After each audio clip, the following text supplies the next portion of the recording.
नमस्कार। आज हम एक ऐसे विषय की तह तक जा रहे हैं जो पर्दे के पीछे रहकर हमारी दुनिया को चलाता है। हम्म। खासकर जब बात आती है बड़ी औद्योगिक परियोजनाओं की, जैसे कि विशाल तेल रिफाइनरियां या गैस प्रोसेसिंग प्लांट। बिल्कुल। ये वो मेगा प्रोजेक्ट्स हैं जो मतलब अरबों डॉलर के होते हैं और हमारी ऊर्जा ज़रूरतों को पूरा करने के लिए ज़रूरी हैं। और इन्हें हकीकत बनाने का एक बहुत प्रचलित तरीका है ईपीसी कॉन्ट्रैक्ट्स। ईपीसी यानी इंजीनियरिंग, प्रोक्योरमेंट और कंस्ट्रक्शन। आज हम इसी मॉडल को समझने की कोशिश करेंगे। हमारे पास जुबैर अहमद का एक डिटेल रिसर्च पेपर है जो तेल और गैस क्षेत्र में 15 साल का अनुभव रखते हैं। हाँ। साथ ही विकिपीडिया कंस्ट्रक्शन शेड्यूलिंग पर एक ब्लॉग पोस्ट और कंस्ट्रक्शन फ्रंट नॉलेज हब से भी जानकारी है। हाँ, तो हमारा मकसद सिर्फ ये जानना नहीं है कि ईपीसी क्या है, बल्कि ये समझना है कि ये काम कैसे करता है, इसकी असली ताकत क्या है और क्यों ये तेल और गैस जैसे कॉम्प्लेक्स उद्योगों की पहली पसंद बन गया है। इन स्रोतों से हम कुछ गहरी बातें निकालने की कोशिश करेंगे। देखते हैं। तो चलिए शुरू करते हैं। सबसे पहले ये ईपीसी कॉन्ट्रैक्ट आखिर है क्या वाला? सुनने में तो 3 अलग-अलग काम लगते हैं, इंजीनियरिंग, प्रोक्योरमेंट, कंस्ट्रक्शन। हाँ, है तो ये तीन मुख्य चरण ही, लेकिन ईपीसी मॉडल की खूबी इन्हें एक धागे में पिरोना है एक तरह से। इसमें प्रोजेक्ट का मालिक, मान लीजिए कोई तेल कंपनी है, वो एक ही कॉन्ट्रैक्टर को पूरी परियोजना की जिम्मेदारी सौंप देती है, शुरू से लेकर आखिर तक। इंजीनियरिंग मतलब डिजाइन और स्पेसिफिकेशंस तैयार करना। प्रोक्योरमेंट मतलब सारा जरूरी सामान, मशीनरी और सेवाएं खरीदना। और कंस्ट्रक्शन मतलब उस डिजाइन के हिसाब से प्लांट को बनाना और स्थापित करना। अच्छा, तो मालिक को सैकड़ों सप्लायर्स और छोटे-मोटे ठेकेदारों से वो माथापच्ची नहीं करनी पड़ती, सब कुछ एक ही कॉन्ट्रैक्टर के जिम्मे। इसे ही सिंगल पॉइंट रिस्पॉन्सिबिलिटी कहते हैं शायद। बिल्कुल सही। यही इसका सबसे बड़ा आकर्षण है, आप कह सकती हैं। मालिक का सीधा वास्ता सिर्फ एक ईपीसी कॉन्ट्रैक्टर से होता है। प्रोजेक्ट सफल हो या विफल, अच्छा बने या बुरा, देर से बने या समय पर, जवाबदेही उसी एक कॉन्ट्रैक्टर की होती है। ये चीज बड़े प्रोजेक्ट्स में बहुत मायने रखती है। लेकिन इसमें एक बात ये भी है कि अगर वो एक कॉन्ट्रैक्टर ही कहीं फंसा, तो फिर तो पूरा प्रोजेक्ट अटक सकता है। ये एक जोखिम जरूर है। बिल्कुल है। इसीलिए कॉन्ट्रैक्टर का चुनाव बहुत सोच समझकर किया जाता है। लेकिन हाँ, सिंगल पॉइंट जिम्मेदारी का ये पहलू भी है। अब एक और शब्द जो बार बार आता है वो है टर्न की या एलएसटी के, मतलब लमसम टर्न की। इसका क्या मतलब है? हाँ, टर्न की। टर्न की का सीधा मतलब है चाबी घुमाओ और चालू।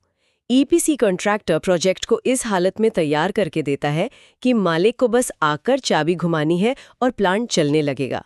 यानी एक पूरी तरह से फंक्शनल ऑपरेशन के लिए तैयार सुविधा।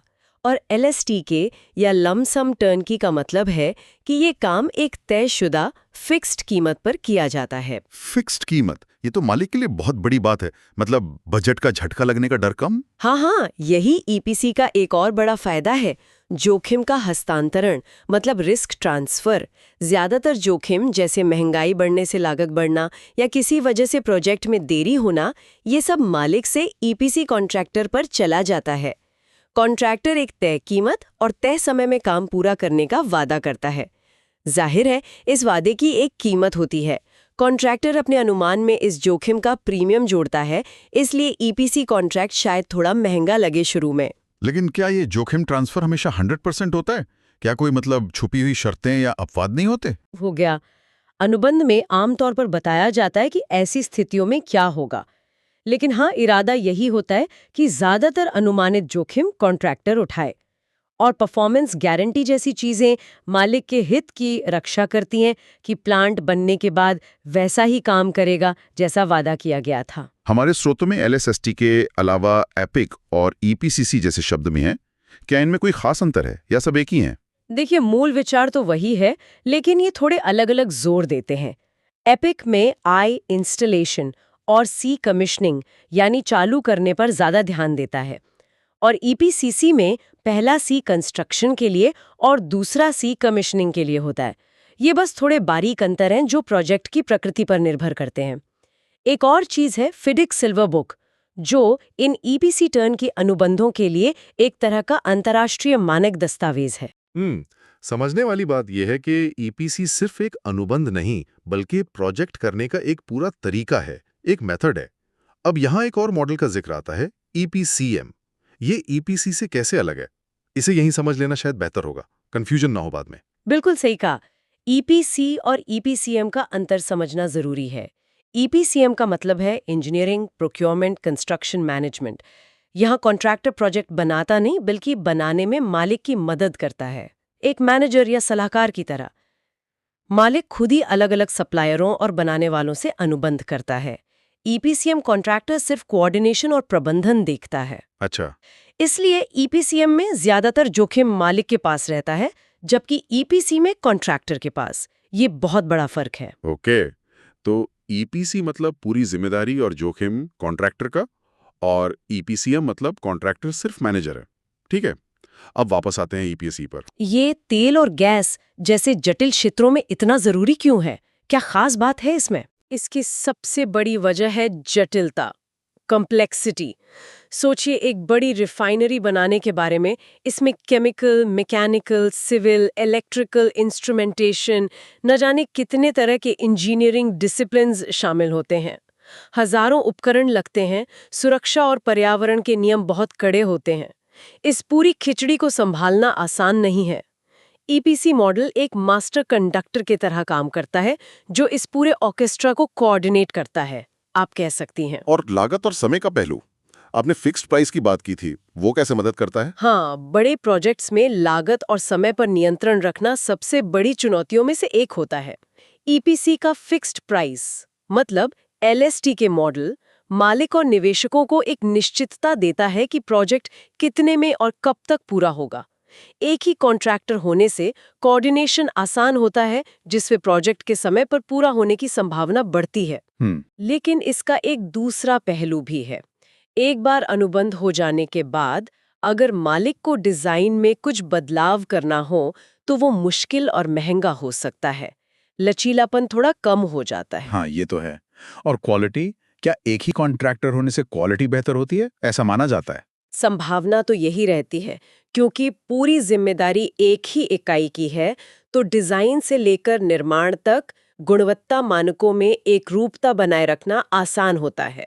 डिजाइन और निर्माण का जो इंटीग्रेटेड तरीका है, वो गलतियों और दोबारा काम करने की गुंजाइश को कम करता है।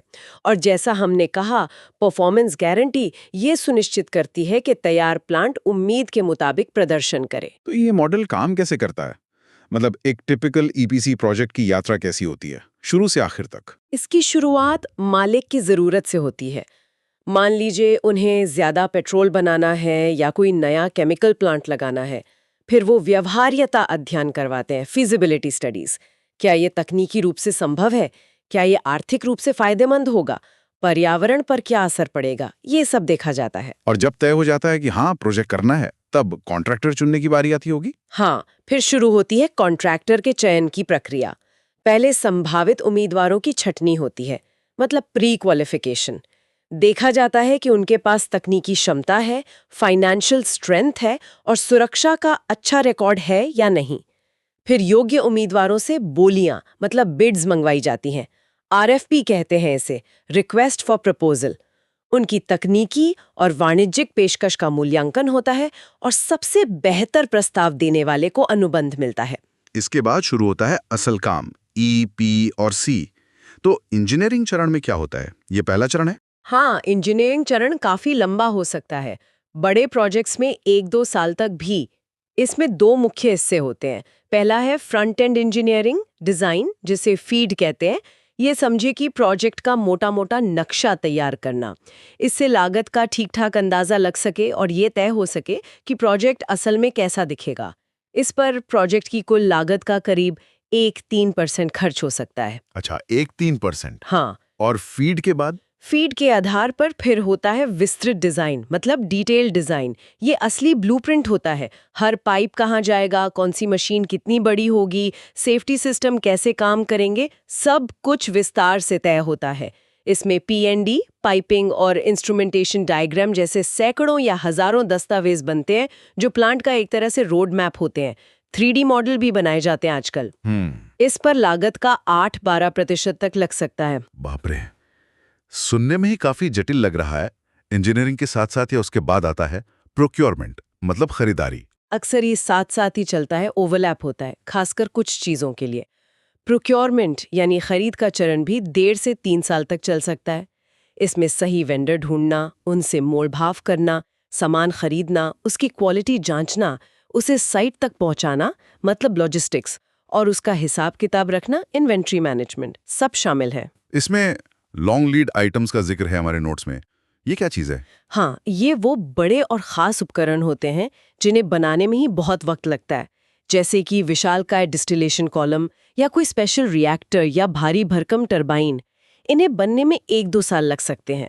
इसलिए इनका ऑर्डर इंजीनियरिंग का काम पूरा होने का इंतजार किए बिना ही डिज़ाइन के शुरुआती दौर में ही देना पड़ता है, वरना पूरा प्रोजेक्ट लेट हो जाएगा। अच्छा, मतलब प्लानिंग बहुत पहले से करनी पड़ती है। हाँ, बिल्कुल। इनके अलावा पाइप, केबल, स्टील जैसे बल्क मटेरियल्स भी खरीदे जाते हैं। और आखिर में आता है कंस्ट्रक्शन, जमीन पर काम। हाँ, कंस्ट्रक्शन यानी जमीन पर निर्माण का काम। ये भी बड़े प्रोजेक्ट्स में 2 से 4 साल ले सकता है। इसमें साइट तैयार करना, नींव डालना, खरीदे गए उपकरणों को उनकी जगह पर लगाना यानी इंस्टॉलेशन, पाइपलाइनें बिछाना, बिजली के तार जोड़ना, फिर पूरे सिस्टम की टेस्टिंग करना और उसे चालू करना जिसे कमीशनिंग कहते हैं, फिर प्रदर्शन जांचना, कर्मचारियों को ट्रेनिंग देना और अंत में तैयार प्लांट मालिक को सौंप देना, हैंडओवर। ये सब शामिल है। एक दिलचस्प बात जो हमारे स्रोत बताते हैं वो ये है कि ये चरण EPC एक के बाद एक कड़ाई से नहीं होते, बल्कि काफी हद तक ओवरलैप करते हैं। ये कैसे होता है? बिल्कुल, यही EPC मॉडल की रफ्तार का राज है एक तरह से। इसे फास्ट ट्रैक एग्जीक्यूशन कहते हैं। इंतजार नहीं करते कि पूरा डिज़ाइन फाइनल हो जाए तब सामान ऑर्डर करेंगे या पूरा सामान आ जाए तब बनाना शुरू करेंगे। नहीं, जैसे ही डिज़ाइन का कोई हिस्सा फाइनल होता है उसका सामान ऑर्डर हो जाता है। जैसे ही कोई ज़रूरी उपकरण आता है उसे लगाना शुरू कर देते हैं। ये एक बहुत डायनामिक प्रक्रिया है। जैसे आप समझ लीजिए एक जटिल लेगो मॉडल बनाते हुए आप कुछ खास टुकड़े पहले ही ऑर्डर कर दें जबकि बाकी डिज़ाइन पर काम चल रहा हो। हाँ, समझ गया। इससे टाइम बचता होगा काफी। बहुत। अच्छा, इस पूरी प्रक्रिया में EPC कॉन्ट्रैक्टर की जिम्मेदारियां क्या-क्या होती हैं? सिर्फ बनाना ही है या और भी कुछ करते हैं? उनकी जिम्मेदारी बहुत व्यापक होती है। इंजीनियरिंग में वो सिर्फ डिजाइन नहीं बनाते बल्कि सही टेक्नोलॉजी चुनने, कंप्यूटर पर प्लांट का मॉडल बनाकर चलाने, जिसे सिमुलेशन कहते हैं, उससे लेकर हजारों पन्नों के तकनीकी दस्तावेज तैयार करने तक सब करते हैं। प्रोक्योरमेंट में वो दुनिया भर में बेस्ट सप्लायर ढूंढते हैं, सबसे अच्छी कीमत पर सौदा करते हैं, क्वालिटी कंट्रोल करते हैं और सामान को साइट तक सुरक्षित पहुंचाने का इंतजाम करते हैं। और कंस्ट्रक्शन के दौरान क्या वो सब कॉन्ट्रैक्टर्स भी रखते हैं? हाँ, बिल्कुल। कंस्ट्रक्शन में प्रोजेक्ट मैनेजमेंट एक बड़ी जिम्मेदारी है, यानी प्लानिंग करना, सही लोगों और मशीनों को काम पर लगाना, लागत पर नजर रखना, काम कितना आगे बढ़ा इसकी रिपोर्टिंग करना, साइट पर असल काम करवाने के साथ साथ सुरक्षा, जो कि तेल गैस में सर्वोपरि है, गुणवत्ता नियंत्रण और पर्यावरण नियमों का पालन सुनिश्चित करना भी उन्हीं का काम है। और हाँ, वो अक्सर काम करवाने के लिए सब कॉन्ट्रैक्टर भी रखते हैं, पर उनकी मैनेजमेंट की जिम्मेदारी भी EPC कॉन्ट्रैक्टर की ही होती है। और प्रोजेक्ट पूरा होने के बाद उनकी भूमिका प्रोजेक्ट पूरा होने पे खत्म नहीं होती। अक्सर वो कमिश्निंग के बाद भी शुरुआती सपोर्ट, वारंटी और स्पेयर पार्ट्स का इंतजाम करते हैं। हमने LSTK यानी फिक्स्ड प्राइस कॉन्ट्रैक्ट की बात की। क्या कोई और तरह का EPC कॉन्ट्रैक्ट भी होता है? हाँ, एक और मॉडल है जिसे टारगेट प्राइस कॉन्ट्रैक्ट कहते हैं। इसमें मालिक और कॉन्ट्रैक्टर मिलकर एक लक्ष्य लागत मतलब टारगेट कॉस्ट तय करते हैं। अगर कॉन्ट्रैक्टर उससे कम लागत में प्रोजेक्ट पूरा कर लेता है तो बचत को दोनों आपस में बांट लेते हैं। इसे गेन शेयर कहते हैं। ये कॉन्ट्रैक्टर को पैसे बचाने के लिए प्रोत्साहित करता है। और अगर लागत ज्यादा हो गई तो नुकसान कौन उठाता है? तो बढ़ी हुई लागत का बोझ भी दोनों मिलकर उठाते हैं। इसे पेन शेयर कहते हैं। हालांकि इसमें अक्सर कॉन्ट्रैक्टर की अधिकतम देनदारी की एक सीमा तय होती है। ये मॉडल तब इस्तेमाल हो सकता है जब प्रोजेक्ट का स्कोप शुरुआत में पूरी तरह साफ ना हो या मालिक थोड़ा ज्यादा लचीलापन चाहता हो। दुनिया में कौन सी बड़ी कंपनियां हैं जो इस तरह के विशाल EPC प्रोजेक्ट्स करती हैं? हमारे स्रोतों में कुछ नाम हैं जैसे टेक्निप, साइपेम। हाँ, कुछ वैश्विक दिग्गज हैं, जैसे फ्रांस की टेक्निप एनर्जीज जो खासकर LNG यानी लिक्विफाइड नेचुरल गैस और रिफाइनिंग में माहिर है। इटली की साइपेम जो समुद्र के नीचे मतलब ऑफशोर और पाइपलाइन प्रोजेक्ट्स में बहुत मजबूत है। अमेरिका की बेक्टेल और फ्लोर जो LNG, रिफाइनरी, केमिकल्स जैसे कई क्षेत्रों में काम करती हैं। और यूके की पेट्रोफैक भी एक बड़ा नाम है। इन कंपनियों को चुनने का आधार क्या होता है? सिर्फ साइज या कुछ और भी? मतलब कैसे चुनते हैं इनको? साइज के अलावा कई चीजें देखी जाती हैं। क्या उनके पास उस खास तरह के प्रोजेक्ट के लिए जरूरी तकनीकी विशेषज्ञता है? क्या उनकी माली हालत इतनी मजबूत है कि वो इतने बड़े प्रोजेक्ट का वित्तीय बोझ उठा सकें? क्या उनका पिछला रिकॉर्ड समय पर और अच्छी क्वालिटी का काम करने का है? और सबसे जरूरी, उनका सुरक्षा और पर्यावरण को लेकर रिकॉर्ड कैसा है? कई बार किसी खास क्षेत्र में विशेषज्ञता, जैसे टेक्निप की एलएनजी में, या किसी खास भौगोलिक क्षेत्र में अनुभव निर्णायक हो सकता है। भारत की अपनी लार्सन एंड टूब्रो यानी एलएनटी और इंजीनियर्स इंडिया लिमिटेड EIL, या दक्षिण कोरिया की Hyundai और सैमसंग इंजीनियरिंग जैसी कंपनियां भी अपने अपने क्षेत्रों में बहुत मजबूत हैं। इतने सारे काम, हजारों एक्टिविटीज, अलग-अलग टीमें, इन्हें मैनेज करना तो बहुत मुश्किल होता होगा। क्या इसके लिए कोई खास टूल इस्तेमाल होते हैं? आपने जिक्र किया था। बिल्कुल, इन प्रोजेक्ट्स की जटिलता को कागज कलम से संभालना नामुमकिन है। इसके लिए खास सॉफ्टवेयर इस्तेमाल होते हैं। हमारे स्रोतों में Primavera P6 का जिक्र है, जो इस तरह के जटिल कंस्ट्रक्शन प्रोजेक्ट्स की शेड्यूलिंग के लिए इंडस्ट्री स्टैंडर्ड माना जाता है। अच्छा, ये Primavera P6 करता क्या है? कैसे मदद करता है? सोचिए, ये एक super advance to do list और कैलेंडर जैसा है। ये पूरे प्रोजेक्ट को हजारों छोटे छोटे कामों में तोड़ता है। इसे कहते हैं वर्क ब्रेकडाउन स्ट्रक्चर, WBS।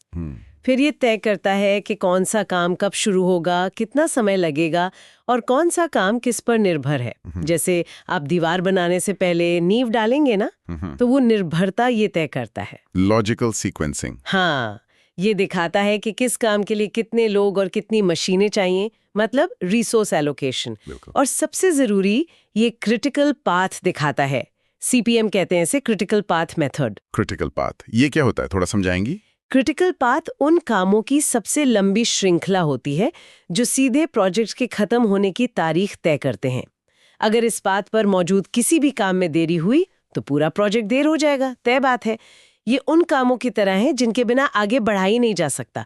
जैसे केक बनाने में ओवन को प्री हीट करना, अगर वो देर से हुआ तो केक देर से बनेगा ही। समझ गया। Primavera P6 इस क्रिटिकल पाथ की पहचान करने और उस पर नजर रखने में मदद करता है, ताकि उन कामों पर खास ध्यान दिया जा सके। अच्छा, तो ये सब जानने के बाद मालिक के नजरिए से देखें तो EPC के मुख्य फायदे और नुकसान क्या है? समराइज करें तो। फायदे तो हमने देखे, लागत और समय की निश्चितता, खासकर LSTK में। सिर्फ एक कॉन्ट्रैक्टर से डील करने की आसानी, मतलब सिंगल पॉइंट कॉन्टैक्ट। परफॉर्मेंस की गारंटी मिलती है। ज्यादातर जोखिम कॉन्ट्रैक्टर पर ट्रांसफर हो जाता है और अक्सर ऐसे प्रोजेक्ट्स के लिए फाइनेंस जुटाना भी आसान हो जाता है। और चुनौतियां या नुकसान, क्या कमियां हैं? नुकसान भी हैं। एक बार कॉन्ट्रैक्ट साइन होने के बाद बदलाव करना मुश्किल और महंगा हो सकता है, मतलब लचीलापन कम हो जाता है। क्योंकि कॉन्ट्रैक्टर ज्यादा जोखिम उठा रहा है तो वो अपनी कीमत में रिस्क प्रीमियम जोड़ता है, जिससे शायद लागत थोड़ी ज्यादा लगे। मालिक का सीधा कंट्रोल और दखल कम हो जाता है और सारा दारोमदार एक ही कॉन्ट्रैक्टर पर होने से अगर वो कॉन्ट्रैक्टर किसी मुश्किल में फंसता है तो मालिक के लिए बड़ा संकट खड़ा हो सकता है। अनुबंध में कुछ खास क्लॉज होते होंगे जो इन चीजों को संभालते हैं, जैसे गारंटी वगैरह। हाँ, अनुबंध बहुत ध्यान से बनाए जाते हैं। इसमें परफॉर्मेंस गारंटी होती है, जैसे बैंक गारंटी या पेरेंट कंपनी गारंटी। कॉन्ट्रैक्टर की कुल देनदारी की सीमा, लायबिलिटी कैप तय होती है, जो अक्सर कॉन्ट्रैक्ट वैल्यू के बराबर होती है, ताकि उनका रिस्क असीमित ना हो जाए। देरी होने पर हर्जाने की शर्तें होती हैं, लिक्विडेटेड डैमेजेस कहते हैं, और एक डिफेक्ट लायबिलिटी पीरियड होता है, आमतौर पर 1-2 साल का, जिसके दौरान अगर बने हुए काम में कोई खराबी निकलती है तो कॉन्ट्रैक्टर को उसे ठीक करना पड़ता है। तो कुल मिलाकर EPC मॉडल बड़े जटिल औद्योगिक सपनों को हकीकत में बदलने का एक शक्तिशाली तरीका है। ये मालिक को एक तैयार प्लांट देता है और रास्ते के ज्यादातर कांटे और जोखिम, आप कह सकते हैं, कॉन्ट्रैक्टर उठाता है। हाँ, खासकर तेल गैस जैसे सेक्टर में, जहां प्रोजेक्ट आसमान छूती लागत, जटिल तकनीक और भारी जोखिमों से भरे होते हैं, वहां EPC एक भरोसेमंद समाधान देता है। वो सिंगल पॉइंट जिम्मेदारी और लागत समय की निश्चितता इसे बहुत आकर्षक बनाती है। हाँ, बिल्कुल। अब अंत में एक सवाल जो मेरे मन में आ रहा है और हमारे स्रोत भी इस तरफ थोड़ा इशारा करते हैं। हमने देखा कि ईपीसी कॉन्ट्रैक्टर बहुत बड़ा जोखिम उठाते हैं, खासकर एलएसटी के मॉडल में। आजकल जिस तरह से वैश्विक सप्लाई चेन में उतार चढ़ाव आ रहे हैं, मटेरियल की कीमतें बदल रही हैं और साथ ही नेट जीरो और एनर्जी ट्रांजिशन का दबाव बढ़ रहा है, क्या ये पारंपरिक ईपीसी मॉडल भविष्य में भी उतना ही कारगर रहेगा? ये सोचने वाली बात है। ये वाकई एक बड़ा सवाल है और बहुत रेलेवेंट भी है आजकल। क्या भविष्य में हमें जोखिम साझा करने के ज्यादा लचीले मॉडल देखने को मिलेंगे, जैसे कि टारगेट प्राइस कॉन्ट्रैक्ट या शायद कुछ और भी नए तरीके? क्या अनुबंधों को ऐसा बनाया जाएगा कि वो बदलती टेक्नोलॉजी या सप्लाई चेन की दिक्कतों को बेहतर ढंग से झेल सके? ये सोचना दिलचस्प है कि आने वाले समय में ये मेगा प्रोजेक्ट्स कैसे बनाए जाएंगे और क्या ईपीसी का स्वरूप बदलेगा? ये निश्चित रूप से आगे नजर रखने वाली बात होगी।